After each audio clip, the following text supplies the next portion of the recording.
करेंगे। तो जो लोग कृपया मेरे चैनल पर नए हों कृपया लाइक सब्सक्राइब और कमेंट करते रहें। अर्पित कुमार इलाहाबादिया। आज हम लोग का टॉपिक जैनिज्म है। जैनिज्म जो धर्म आया उसके बारे में, जैनिज्म की ज़रूरत क्यों पड़ी, वेदा का जो हमारा वैदिक कल्चर था वो क्यों फेल हो गया, उसमें कौन कौन सी ऐसी प्रॉब्लम थी जिसकी वजह से प्रॉब्लम क्रिएट हुई। तो कैसे पहले हम लोग जो गॉड को मानते थे, बहुत सारे रिचुअल्स को मानते थे, बहुत सारे ट्रेडिशन थे, अलग अलग प्रकार के जो कस्टम थे, उनको हम लोगों ने कैसे उनके अपनी जो एक हमारी वैलिडिटी थी है, हमारे प्रकार के कस्टम थे, हम उनको क्यों नहीं माने, ऐसे क्या क्या रीजन हुए जिसकी वजह से हमने जो वैदिक हमारा कल्चर था या हम कह सकते हैं वेदा थे, हमने उनके रिलाई नहीं किया। जो कहते हैं कि सुप्रीम नॉलेज थे गॉड के, कम वेदा में सामवेद, यजुर्वेद, अथर्ववेद और भी बहुत सारे पुराण और उसके सब पाठ, कर्मकांड, धर्मकांड हमने सब पढ़ा, बहुत सारे रिचुअल, बहुत सारे सेक्रीफाइसेस के बारे में पढ़ा।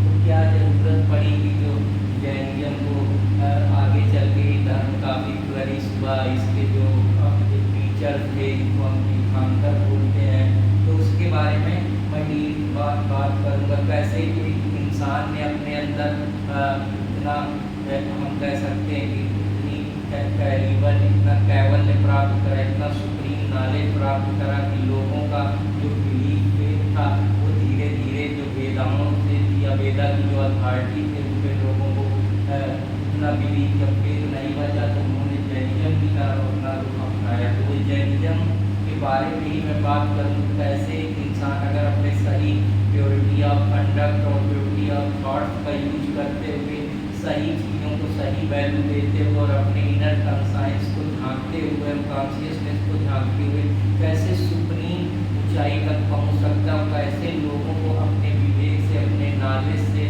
सोसाइटी में एक ज्योति जगा सकता है, एक लाइट जिसको हम कह सकते हैं बीकन ऑफ लाइट, एक किरण की वो बन सकता है। तो उस बारे में मैं यहाँ पे बात करूँगा। तो इसके बारे में बताना चाहूँगी कैसे इंसान कभी कभी सारी सुख सुविधाओं का भोग करने के बाद, जैसे महावीर खुद इतने अच्छे परिवार से थे, उन्होंने सारी चीज़ों को त्यागने के बाद क्यों उन्होंने सुप्रीम सत्य को जानने का प्रयास करा और इसको ज़रूरत क्यों पड़ी, क्योंकि इंसान चाहे कितना भी सुख मटेरियलिज्म भोग ले, लेकिन इंडिया बैठे आदमी शांति चाहता है और शांति स्पिरिचुअलिज्म के जरिए ही आ सकती है, मेडिटेशन के जरिए आ सकती है। प्रॉपर आपके जो कर्म है, आपकी जो प्रॉपर प्योरिटी ऑफ सोल है, उसके आधार पर ही आ सकती है।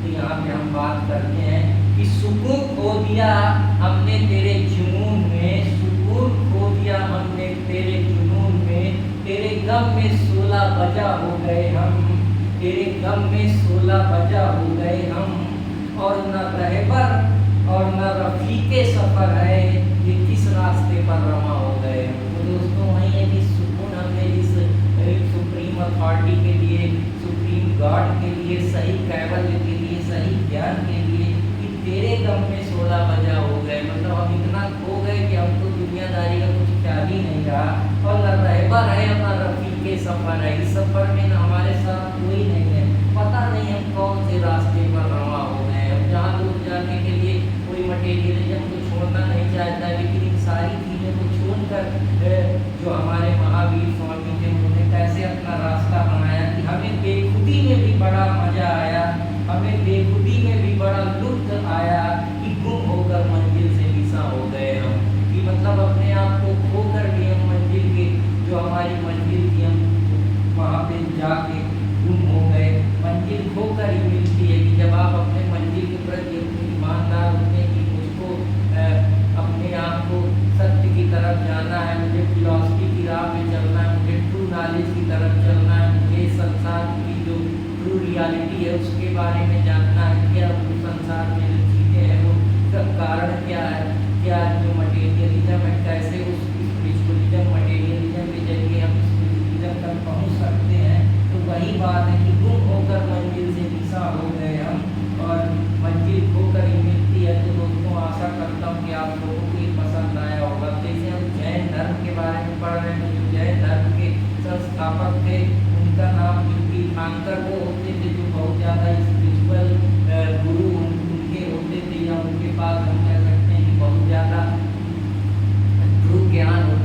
इंटरनल नॉलेज होता था। इसको हम बोलते हैं कि उनके तीर्थंकर थे, जिनको लोग सुनते थे, उनके अनुयायी बनते थे, उनका उपदेश सुनते थे, उनकी बातें होती थी, उनके जो थॉट्स होते थे उस पर वो बात करते थे।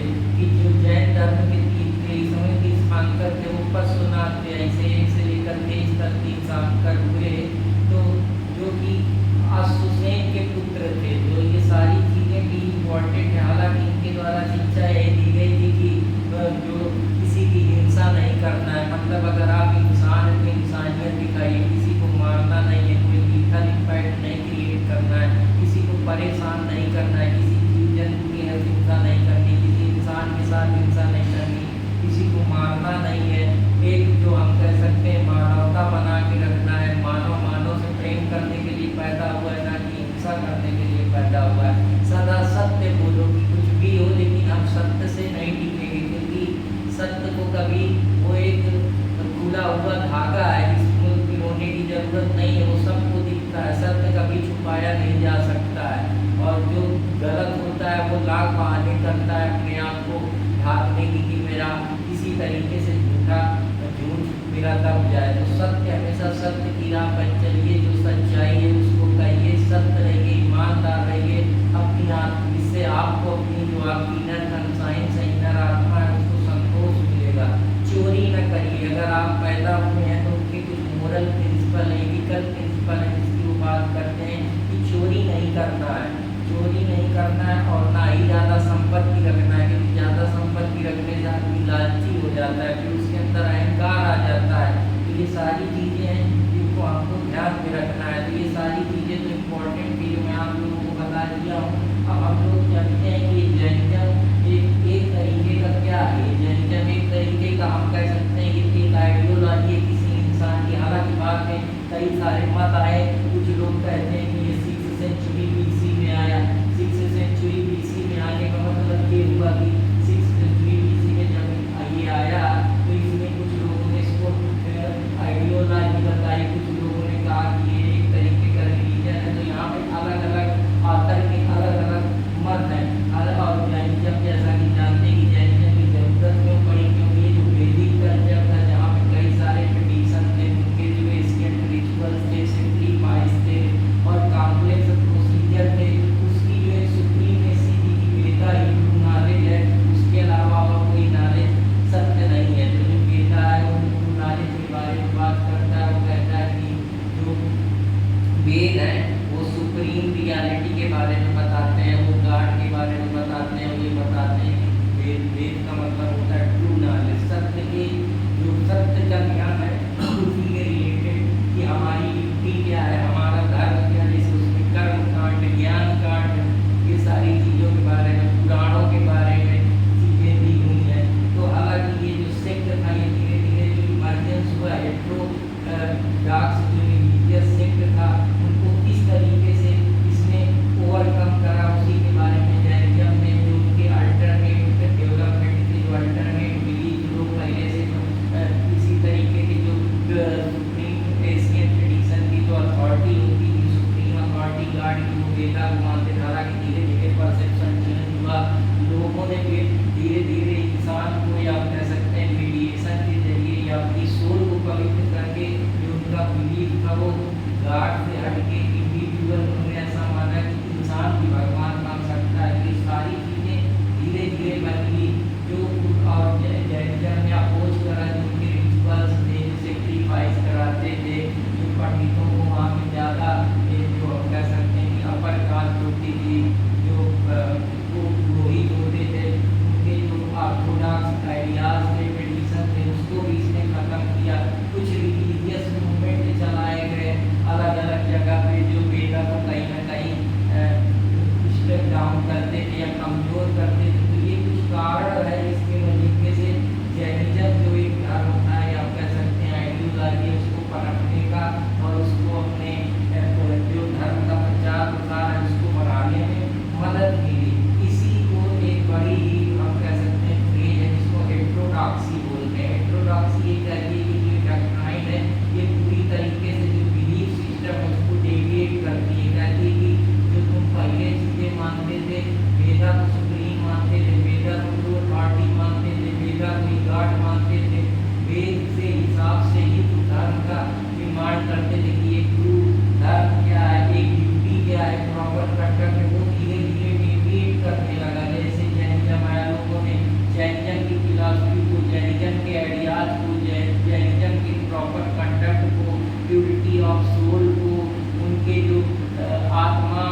बात करती है। तो आशा करता हूँ कि आप लोगों को ये पसंद आ रहा होगा।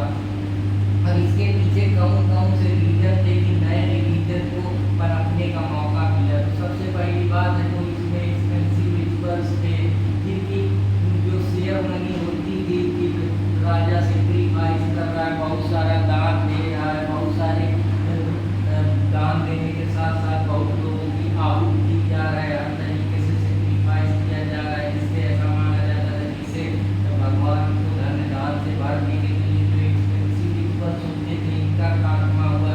ये रिचुअल एक प्रकार के ट्रेडिशन होते थे जो लोग अपने बिलीफ के आधार पर करते थे या मानते थे। डिस्क्रिमिनेटरी सिस्टम था जो कास्ट की वो जो अपर कास्ट थी वो दूसरे कास्टों को उतना ज़्यादा प्रिविलेज नहीं मिलता था, हायरार्किकल स्ट्रक्चर बना था, उसमें भी अलग अलग तरीके से हायरार्की बनी हुई थी कि ये ब्राह्मण है, ये क्षत्रिय है, ये वैश्य है, ये शूद्र है। जबकि इंसान तो सिर्फ इंसान ही होता है, इंसान तो प्योर करते हैं उसे एक सोशल सिस्टम बना के ट्रेडिशन बना के जो अपर कास्ट होंगे उनको ज़्यादा प्रिविलेज मिलेगा, वो राजा को डायरेक्शन देंगे, वो राजा को हर तरीके से मदद करेंगे, वो राजा को एक गाइडेंस देंगे कि प्रजा के लिए क्या करना है। उनको छूट भी मिलती थी, उनको ज़्यादा दान मिलती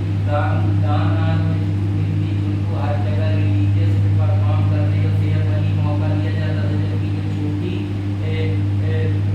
वर्ड वाले सिस्टम होते थे उनको कोई मौका नहीं मिलता था। तो अल्टरनेटिव रिलीजियस पाथ खोजा गया कि ऐसा नहीं है, हम इस रिलीजन को लोगों का बिलीफ धीरे धीरे खत्म होने लगा। जैसे पहले के ज़माने में जब अगर मैं वर्ल्ड हिस्ट्री पढ़ाऊँगा तो वहाँ जो यूरोप में पादरी होते थे वो अपने सुप्रीम मानते थे कि जो जैसा पादरी कहेगा जो चर्च का मेन बॉस होता है उसी के आधार पे सारी चीज़ें घटेगी। हालांकि धीरे धीरे जब 19वीं सेंचुरी में रेनाइसा हुआ यूरोप में तो चीज़ें बदली, लोग पादरी की बात न मानने लगे, उसको पूरी तरीके से बाइकाट करने लगे, जिसकी वजह से फ्रेंच रिवॉल्यूशन और बहुत सारी चीज़ें आपको देखने को मिली। ये भी एक प्रॉपर रीजन है, इसके पीछे सोशल ट्रांसफॉर्मेशन हुआ, नए नए आइडिया आए, नए नए विचार आए, लोगों में परिवर्तन हुआ, लोगों का बिलीफ सिस्टम चेंज हुआ।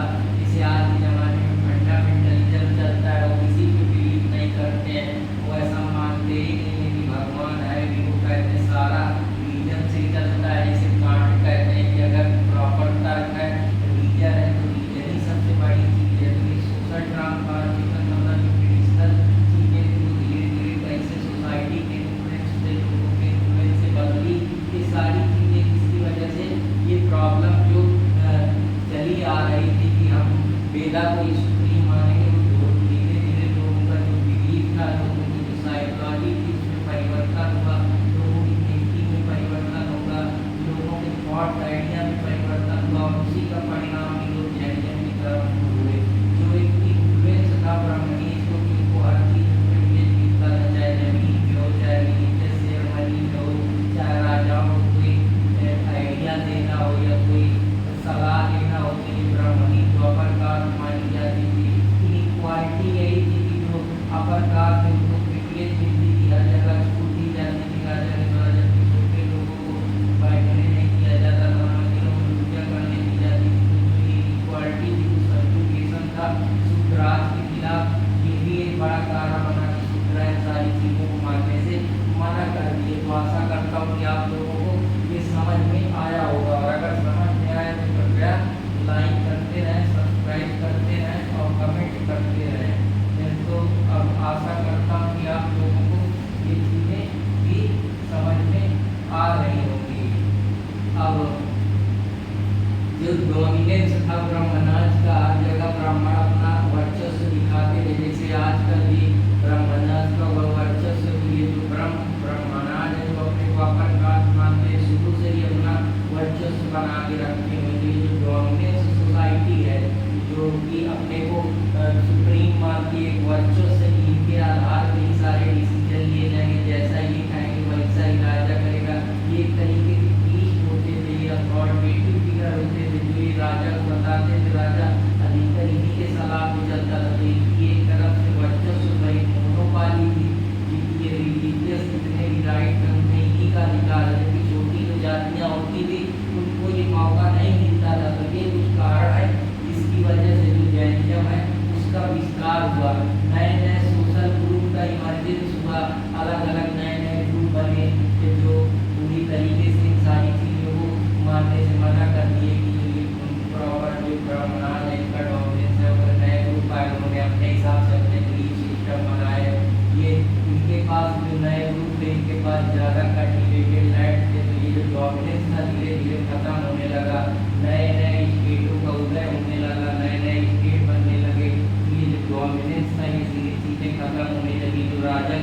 राजाशाही थी वो भी धीरे धीरे डाउन होने लगी, क्योंकि जो एक्सपेंशन की पॉलिसी थी वो अब जब नए स्टेट बनने लगे तो अलग अलग प्रकार के राजा आए, अलग अलग जो ग्रुप पैदा हुए, जिससे पास क्या है जब नए स्टेट बने, कल्टिवेटेड लैंड अच्छे हो गए, जो ग्रुप थे नए नए का, जो जिनके पास इकोनॉमिक पावर जब आने लगे, जिसके पास पैसा आ जाएगा, तो जो गरीबी की वजह से जो टॉलरेंस दिखाते थे डाउन हो गया।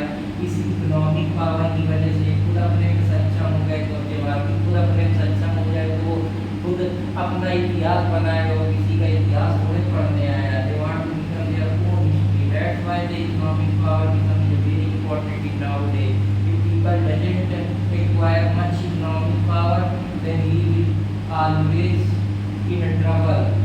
They will always exploited by the rich people and governments. That's why you have achieved the economic power that no one can be stuck down to your labor and your prosperity. That's why economic power is so important. And in the same category, when economic power increases by these social groups, the governments will be diminished day by day of these priests and the brahmanas who consider themselves as a superior in other varnas system. तो ये सारी चीजें थी जिसकी वजह से problem create होने लगी।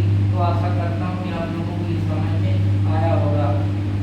और नए नए व्यापारी ग्रुप आ गए, अलग अलग प्रकार के एग्रीकल्चर का एक्सपेंशन होने लगा, और जो और भी अपोजिट लोग थे वो इसका विरोध करने लगे, जिससे जो पोजीशन थी ब्राह्मणों की, जो हेरिडिटी चली आ रही थी, जो राजा के जो सलाह देंगे, रिचुअल्स में जिसके राइट होंगे, सेरेमोनियल में जिसके राइट होंगे, रिलीजियस जिसकी ड्यूटी होगी, वो धीरे धीरे खत्म होने लगी, क्योंकि लोग ये सब मानने नहीं लगे। तो जो इनकी हेरिडिटी थी, जिनका एक वर्चस्व था, वो धीरे धीरे दांव पे लगने लगा, और उसी दांव की वजह से ये समस्या है वो क्रिएट होने लगी। तो आशा करता हूँ कि आप लोगों को ये भी समझ में आया होगा। नए नए नॉन वैदिक सेक्ट आ गए। ये सेक्ट क्या होते हैं? सेक्ट एक तरीके के होते हैं, जैसे रिलीजियस सेक्ट होते हैं कि छोटे छोटे लोग अपने खुद के नियम कानून बनाकर अपना एक खुद का ग्रुप बना लेते हैं, छोटा सा, जो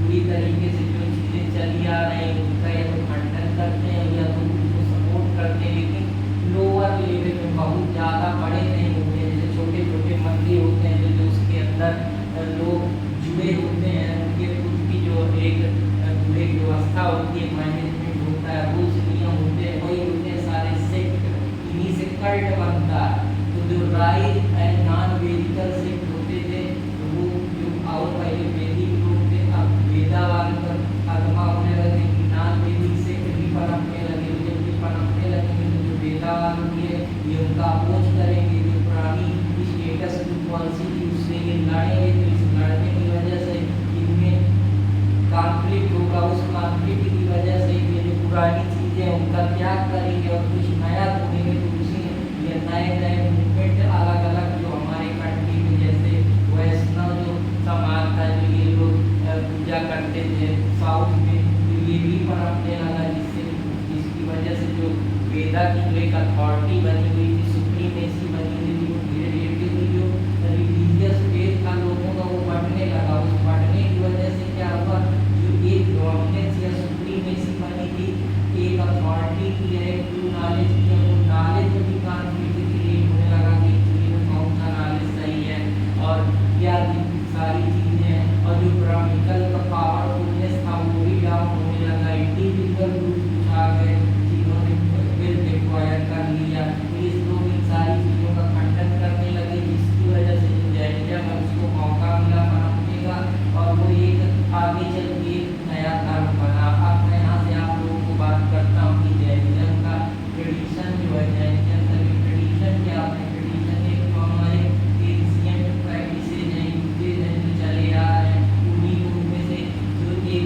बाद जो इसको हम अलग अलग जगह अलग अलग नाम देते हैं। बुद्धिज्म वाले निर्वाण की बात करते हैं, जैनिज्म वाले कैवल्य की बात करते हैं, गीता वाले स्थित प्रज्ञ की बात करते हैं। तो ये जो ट्रू नॉलेज है, ट्रू साइंस है, ट्रू विवेक है, ये क्या चीज़ है? ये ट्रू नॉलेज जो फिलॉसफी है ये क्या है? सत्य किसकी बात करता है कि सत्य का मतलब है सत्य की राह पे चलो, जो चीज़ जैसी है उसको वैसा ही बोलो। अगर वो सही चीज़ है तो सही बताओ, सत्य के बारे में जानकारी अर्जित करो। हालांकि सारे लोग स्पिरिचुअल दुनिया में गए लेकिन सत्य को पता नहीं कोई जान पाया, नहीं जान पाया। इसलिए कुछ जो लोग हैं वो अपना अपना व्यू रखते हैं। इसको बड़े ही खूबसूरत अंदाज में किसी ने कहा है कि आदि अंत को उठाए न पावा मत यन रूपनी का मसगावा, कि आदि और अंत के बारे में किसी को पता नहीं है। बस लोग सत्य की दुनिया में निकल चुके हैं लेकिन एक्चुअली पता नहीं है भी या नहीं है। सब अपना अपना दिमाग लगा रहे हैं, एक तरीके से हम कह रहे हैं पजल रहे हैं या तुक्का लगा रहे हैं, कुछ भी कह लीजिए, और अपने मत अपनी बुद्धि से अपने अपने विवेक और अपने अपने मकानों के बारे में बात कर रहे हैं। कुछ लोग कह रहे हैं कि सत्य को पाना भगवान है, कुछ लोग कहते हैं आत्मा को पवित्र करना है, कुछ लोग कहते हैं अच्छे कर्म करना है जिससे सत्य, कुछ लोग कहते हैं अच्छी प्रैक्टिस करना है जैसे सत्य की तरफ जाना है, अहिंसा नहीं करना है, काम क्रोध मय लोभ ईर्ष्या इन सारी चीज़ों से बचना है। तो ये सारी चीज़ें हैं। अहिंसा किसी के खिलाफ मारपीट नहीं करनी है, इलविल की भावना नहीं रखनी है। तो ये सारी चीज़ें हैं। न जात धर्म की किसी को कुछ कहना है, किसी के खिलाफ मतलब एक न्यूट्रल रखना है, इंसान को इंसान से प्रेम करना है, जानवरों को नहीं मारना है, कोई इंसान के खिलाफ कोई क्राइम नहीं कमिट करना है। जैसे आज के जमाने में अगर अहिंसा के बारे में देखें तो जैसे लोग आपस में कम्युनल वायलेंस क्रिएट करते हैं, टेररिज्म क्रिएट करते हैं, या आप कह सकते हैं कुछ सामान्य जैसे अहिंसा, रेप हो गया, कल्पेबल होमोसाइड हो गया, मर्डर हो गया, सारे। अगर इंटरनेशनल रिलेशन में अगर आप देखेंगे तो जो न्यूक्लियर डिसआर्मामेंट की फिलॉसफी है जहाँ पे लोग न्यूक्लियर बनाते हैं, जैसे किंग जोंग यहाँ पे सब लोग क्या है अहिंसा ही क्रिएट कर रहे हैं, लोग एक दूसरे को मार रहे हैं, मानव का वध कर रहा है। ये सारी चीज़ें अहिंसा के अंदर ही जो आती हैं। कहीं कोई लड़ाई दंगा हो जाता है या कहीं आप राइट क्रिएट कर देते हैं या किसी के खिलाफ आप भड़काते हैं, अवेटमेंट करते हैं, सब अहिंसा के ही एक तरीके से रूप है। तो मैं आप लोगों को समझाने की कोशिश कर रहा हूँ।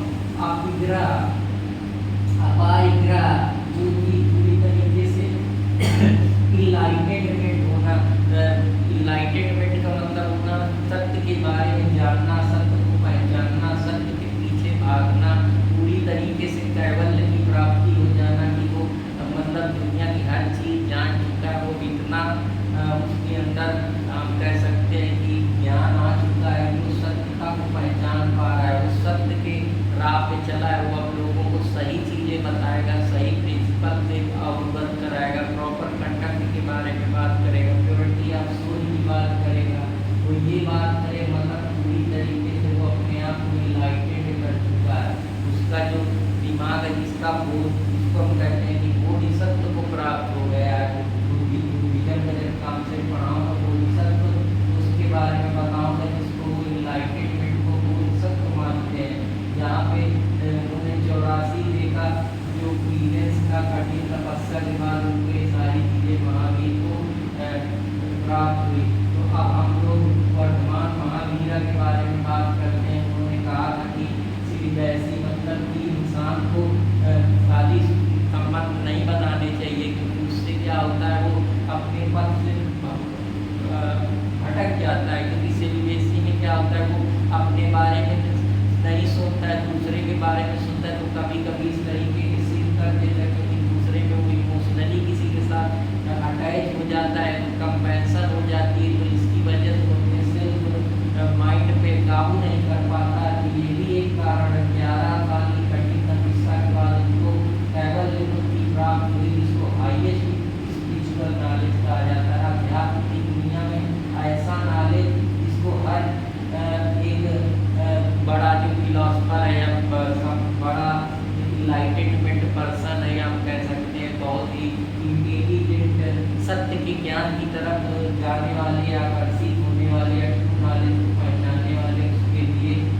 याद एक करते हैं कि ये नॉलेज बहुत दिनों बाद कठिन तपस्याओं के बाद मिलता है। यहाँ पे 30 साल लग गए उनको इस ज्ञान को समझने के लिए, जानने के लिए। हालांकि वो पावा में 42 की एज में उनका निधन हो गया। तो ये कुछ इम्पोर्टेंट चीज़ें थे जो मैं आपको बता चुका हूँ। अब कुछ जैन के बारे में और भी चीज़ें जानते हैं, तो आशा करता हूँ कि आप लोगों को पसंद आया होगा। अब महावीर स्वामी के बारे में अगर मैं बात करूँ तो महावीर स्वामी का जो 24वें तीर्थंकर थे और ये अंतिम तीर्थंकर हुए। इनका जो तीर्थ था ये 1540 ईसा पूर्व में कुंडलग्राम वैशाली में इनका जन्म हुआ। और इनके जो पिता का नाम था वो सिद्धार्थ नाम था, तथा इनकी जो माता थी उसको छावी राजा की एक बहन थी।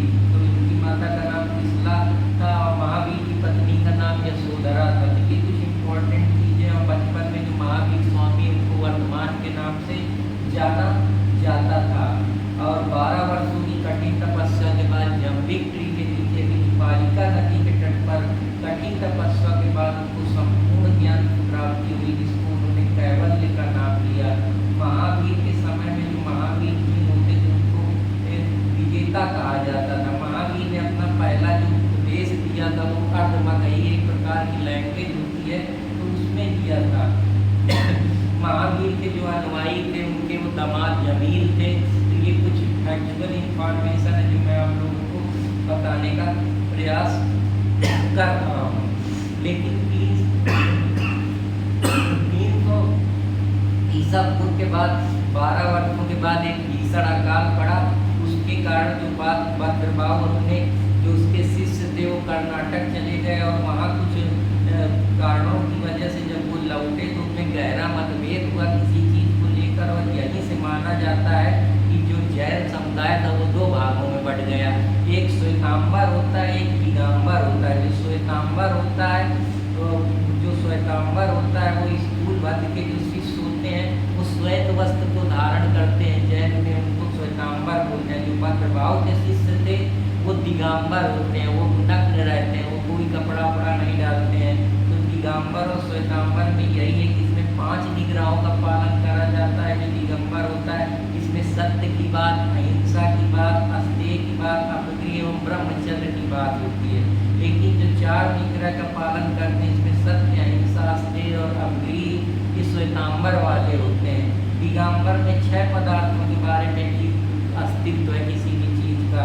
वो मानते हैं कि आत्मा जो है उसका अस्तित्व है, अपना खुद का पदार्थ का खुद है। अंतरिक्ष आकाश को वो मानते हैं, गति को मानते हैं और स्थिरता रिलेटिविटी इसके बारे में बात करते हैं। समय टाइम के बारे में बात करते हैं। जबकि जो श्वेतांबर वाले हैं वो 5 चीज़ों को ही अस्तित्व पे मानते हैं। वो आत्मा, पदार्थ और अंतरिक्ष, गति और स्थिरता के बारे में बात करते हैं। ये मानते हैं कि जो दिगंबर वाले की महावीर ने विवाह नहीं करा था, जबकि जो श्वेतांबर वाले वो मानते हैं कि महावीर विवाहित थे और उनके संतान थे।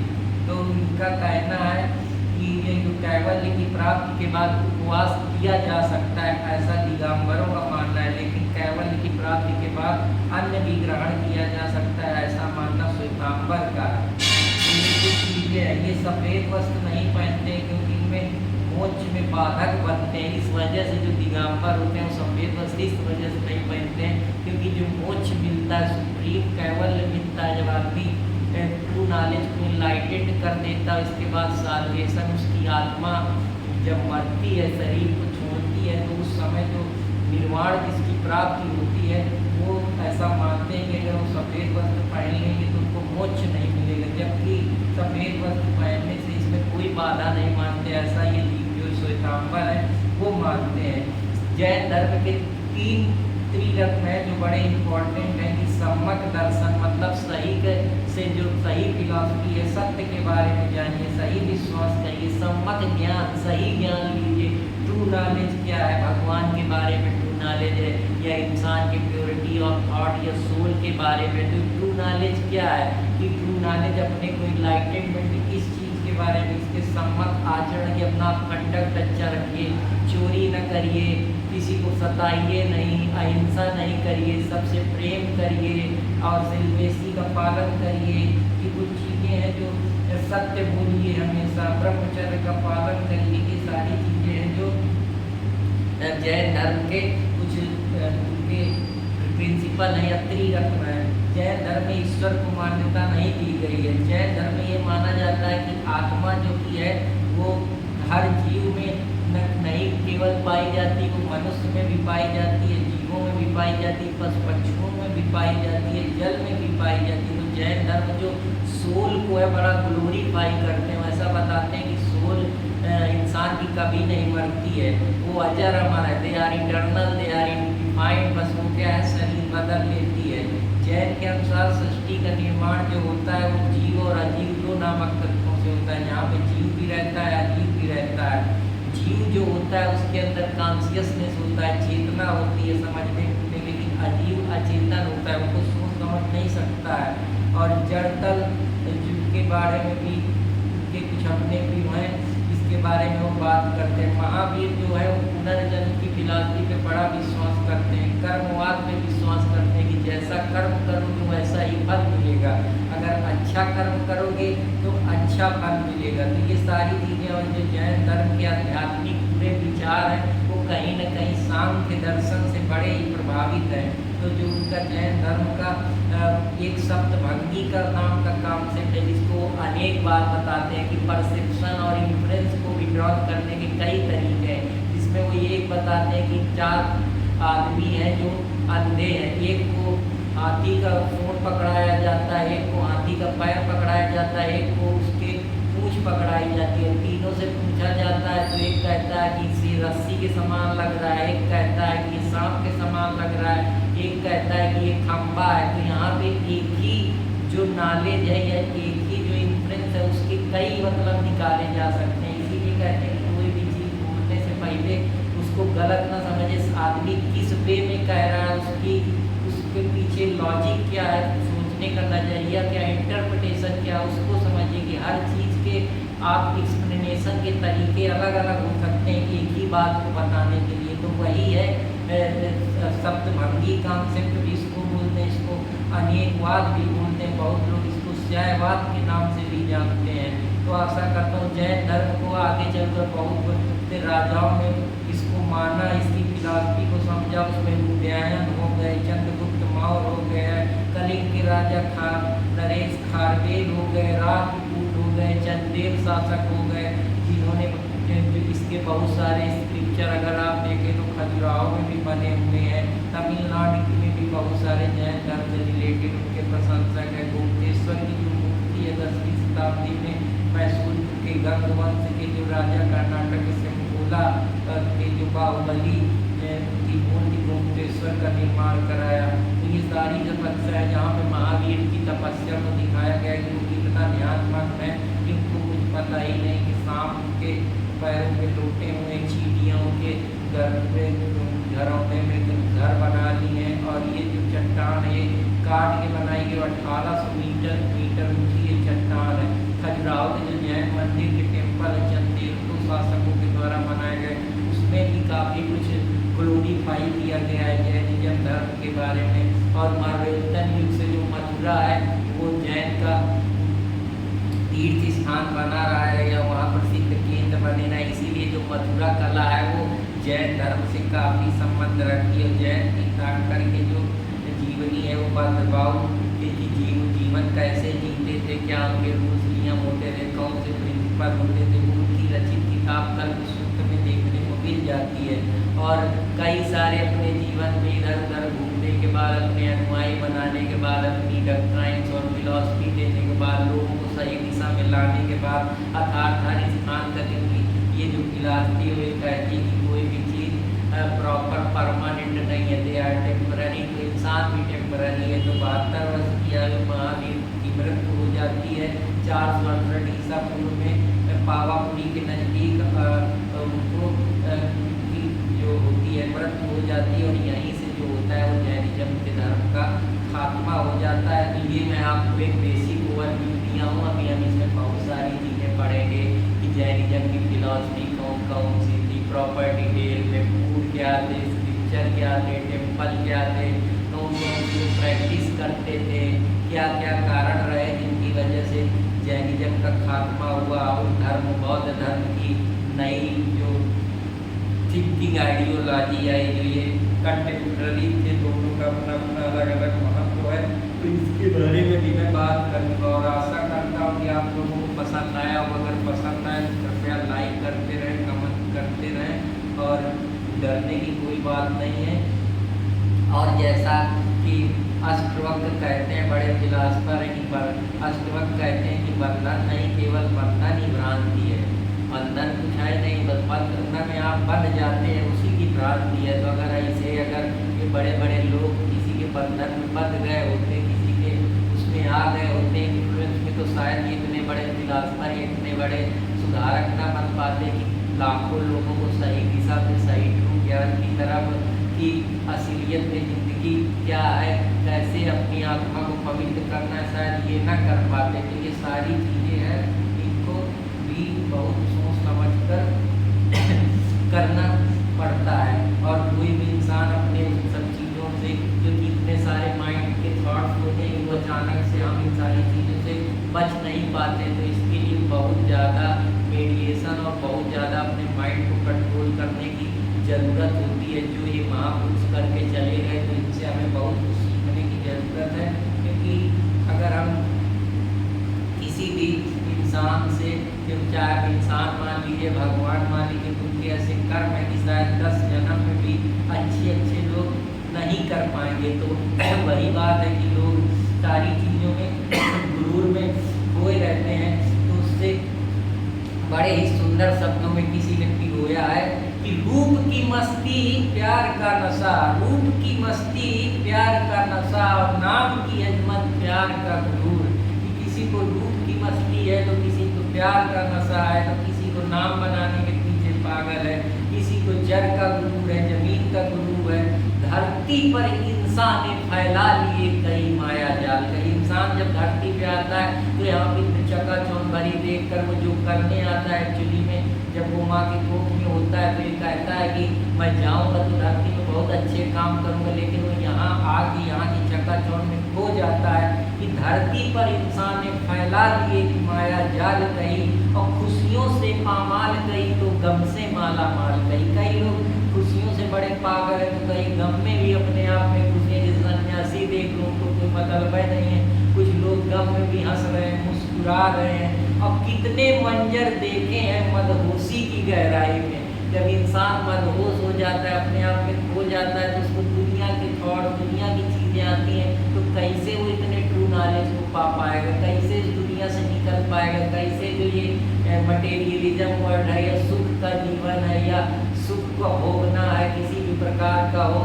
शारीरिक सुख हो, आर्थिक सुख हो, और ये सारी चीज़ों से वो कैसे बच पाएगा। कि कितने मंजर होते हैं मदहोशी की गहराई में, होश का आलम एक मगर। मतलब किसको होश है कि उसको कहाँ जाना है। जैसे महावीर को पता था कि मुझे ट्रू नॉलेज के पीछे भागना है, मुझे दुनिया की कोई चीज़ नहीं रोक पाएगी, मैं लोगों को सही से रूबरू कराऊंगा, सही से अपने सही उनके अंदर फिलॉसफी को पैदा करूंगा, लोगों को सही धर्म की तरफ ले जाऊंगा, सही ज्ञान से आपका अवगत कराऊंगा। मुझे दुनिया की ये जो पद, पैसा, प्रतिष्ठा, ये सारी चीज़ मुझको नहीं रोक सकती है।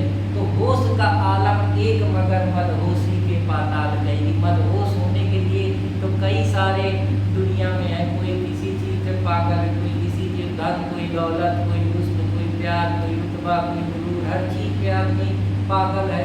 अपना कोई रूप का घमंड है, किसी को पद प्रतिष्ठा की घमंड है, किसी को पैसे का घमंड है, किसी को अपने बाहुबली का अहंकार है। जैसे आजकल गाने चल रहे हैं, दबदबा है, दबदबा रहेगा, तो ये सब दबदबा पूरा कुछ नहीं रहेगा भगवान के सामने। सांसों का एक खेल है, 2 मिनट में छीन लेगा, सारा दबदबा धरा का धरा रह जाएगा। तो ये सब चीज़ें बहुत नहीं सोचनी चाहिए। इसलिए कितने अच्छे शब्दों में किसी ने रोया है कि रूप की मस्ती प्यार का नशा, और नाम की अजमत जग का गुरूर। धरती पर इंसान ने फैला लिए माया जाल कही, और खुशियों से पामाल कही तो गम से माला माल कही। और कितने मंजर देखे हैं मदहोशी की गहराई में, होश का आलम एक मगर मदहोशी के पाताल कही। तो आशा करता हूँ कि दोस्तों को आपको ये लेक्चर पसंद आया होगा, और अगर पसंद आया तो कृपया कुमार इलाहाबाद को लाइक, सब्सक्राइब साथ जुड़े रहे। मैं आने वाले समय में आप लोगों को और बेहतर से बेहतर चीज़ें बताऊँगा। तो ये अभी शुरुआत है, इसको हम 4-5 पार्टों में पढ़ेंगे। इसके बाद हम प्रॉपर बुद्धिज़्म की तरफ चलेंगे कि जैनिज़्म की ज़रूरत क्यों पड़ी, उसके पीछे का भी मैंने रीज़न आप लोगों को दिया। फिर हम इसमें MCQ भी करेंगे और ऐसे ही आगे बढ़ते रहेंगे। और आप मुझे सपोर्ट करते रहो। मेरे channel legal fraternity Kumar Allahbadia के साथ साथ आप मेरा एक चैनल जनरल अवेयरनेस फ्रेटर्निटी करके उसको भी लाइक सब्सक्राइब प्यार कमेंट देते रहें। और आपसे आशा करता हूँ कि आपके उम्मीदों को पे खरा उतरूँगा। आप लोगों को बेहतर से बेहतर जितना हो सकेगा हम लोग अच्छी से अच्छी चीज़ें पढ़ेंगे और आप पढ़ते रहिए और मैं भी पढ़ता रहूँगा। और आने वाले समय में हम लोग हिस्ट्री, ज्योग्राफी, इकोनॉमी, पॉलिटी, इतनी अच्छी अच्छी चीज़ें हैं। आपको बहुत सारी इंटरटेनमेंट की चीज़ें जो नई और चीज़ें आ रही हैं उनके बारे में भी पढ़ेंगे। बहुत सारी चीज़ें पर्सनल लाइफ से रिलेटेड, फूड हैबिट से रिलेटेड या कोई नई चीज़ आती है तो उसके बारे में भी मैं बताऊंगा। करंट अफेयर से भी हम लोग रूबरू होंगे। कुछ करंट अफेयर्स अलग मैंने पढ़ाए हैं उसके बारे में भी। तो कृपया इस चैनल को लाइक सब्सक्राइब कमेंट करते रहें और मुझको आशीर्वाद देते रहें। धन्यवाद।